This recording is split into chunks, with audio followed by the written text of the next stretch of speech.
Bienvenido Máster Jefferson Mendoza. Esta es la sala 4 y nosotros vamos a hablar sobre las palabras agudas, graves, esdrújulas, sobreesdrújulas y los signos de puntuación.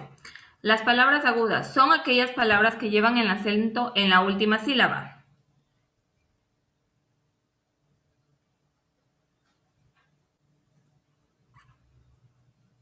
Las palabras agudas con tilde y sin tilde. Con tilde, cuando terminan en N, S o vocal. Ejemplo, mamá, papá, bebé, yoyo, etc. Sin tilde, si terminan en S procedida de otra consonante. Ejemplo, robots, tic-tac. No se tildan las agudas que terminan en IE. Estoy con boy, virrey. Ejemplos, reloj, amor, tambor. Las palabras graves o llanas son aquellas donde el acento de intensidad o sílaba tónica se ubica en la penúltima sílaba. Palabras graves o llanas con tilde. Se les marca la tilde a aquellas que no terminan en N, S o vocal. Ejemplo, azúcar, caníbal, césped, cráter, etc. Excepciones a las reglas. Se les marca tilde si terminan en S, pero cuando la letra anterior a ella es una consonante, ejemplo, bíceps o tríceps. Según la regla de acentuación, no debería llevar acento ortográfico, pero lo tienen porque son hiatos de vocal abierta cerrada, donde la vocal cerrada es la que lleva la fuerza. Tal es el caso de algunas conjugaciones de verbos de términos comunes. Ejemplo de palabras graves formadas por hiato de vocal abierta, cerrada o viceversa. Prohíbe, acentúa, María. Palabras graves o llanas sin tilde son aquellas donde el acento de intensidad o sílaba tónica se ubica en la penúltima sílaba. Ejemplo, problema, taza, piso, corazones, etc. A continuación, mi compañera.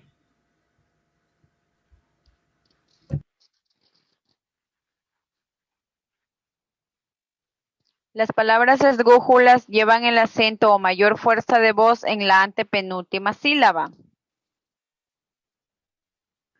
Cuando llevan tilde, las palabras esdrújulas siempre se acentúan. Ejemplo, antibiótico, clásico, cónyuge, cerámica, pájaro, célula, centímetro, caótico, plástico.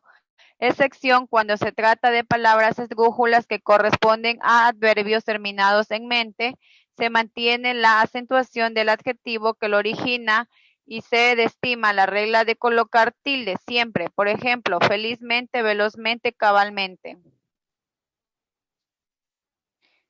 Palabras sobre esdrújulas llevan el acento o mayor fuerza de voz en la tras antepenúltima sílaba. Las palabras sobre esdrújulas siempre se acentúan. Por ejemplo, estúdiatelo, cómetelo, rápidamente, ágilmente. A continuación, mi compañera.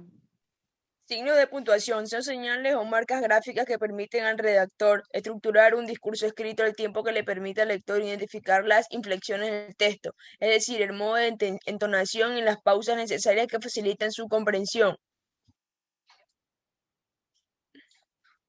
Signos de puntuación, la coma, el punticoma, los dos puntos, el paréntesis, los corchetes, la interrogación, el punto, etc. Signos de puntuación, punto, punto seguido. Se emplea para separar los distintos enunciados que forman un párrafo. Después de un punto seguido, se continúa a escribir en la misma línea. Punto y aparte. Separa párrafo distinto tras el punto aparte. La estructura debe continuar en la línea siguiente en mayúscula y sangrada. Punto final. El punto que se cierra en un texto. Coma. La coma marca una pausa breve dentro de un enunciado. Se emplea para separar componentes de la oración o sintagma salvo que esté presidido por alguna conjunción como i, e, o u. Se usa para encerrar incisos o aclaraciones para señalar omisiones. Por ejemplo, si vienes te esperamos, si no nos vamos. Las locuciones conjuntivas o adverbiales van presididas y seguidas de coma. Por ejemplo, en efecto, es decir, en fin. Dos puntos. Los dos puntos representan una pausa mayor que la coma, pero menor que la del punto. Antes de una cita textual y como un llamado de atención. Por ejemplo, dice el refrán, más vale tarde que nunca. Tras las fórmulas de cortesía, encabezan las cortas y documentos. Por ejemplo, estimada profesora. En ocasiones, relaciones sin nexos se expresa a causa de efecto o una conclusión.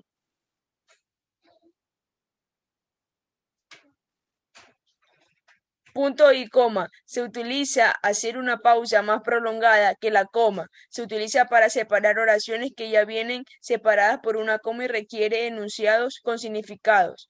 Para separar elementos de una enumeración cuando se trata de expresiones complejas que incluyen comas. Mi siguiente compañera.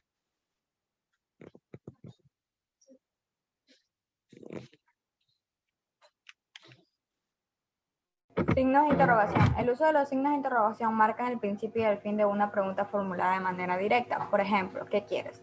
Signos de admiración o exclamación. Los signos de admiración o exclamación son usados en los enunciados que expresan un sentimiento emocional. Por ejemplo, ¿qué fracaso? Fuera de aquí. El guión. El guión se utiliza para separar palabras o para unirlas, de modo que permite establecer relaciones entre sílabas o palabras. Comillas. La comilla se utiliza para dos funciones esenciales. La primera, destacar una palabra o frase dentro de un texto. La segunda, para citar palabras de otra persona. El diéresis. La lengua española, la diéresis es un signo gráfico que permite leer la letra U cuando, a pesar de estar entre las consonantes G y la vocal semiabierta I y E, debe sonar. Por ejemplo, ungüento, giro, lingüística. Apóstrofe. Representa gráficamente la omisión de una sílaba que no se pronuncia en la lengua coloquial de determinada región. Por ejemplo, ¿para qué tú quieres ese dinero? Ahora sí que nada en el río.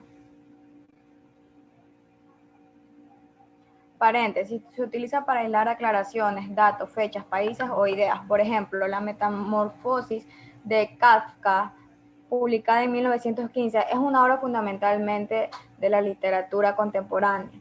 Los corchetes se utilizan para introducir información adicional a un texto que ya está entre paréntesis. Por ejemplo, el último disco de Violeta Parra, llamado Las Últimas Composiciones de 1966, fue su obra mejor lograda. Punto suspensivo. Se utiliza cuando se deja una oración o idea incompleta de manera intencional. Por ejemplo, hay que pensar en lo que pasó durante la mañana. Fue algo muy incierto. Gracias.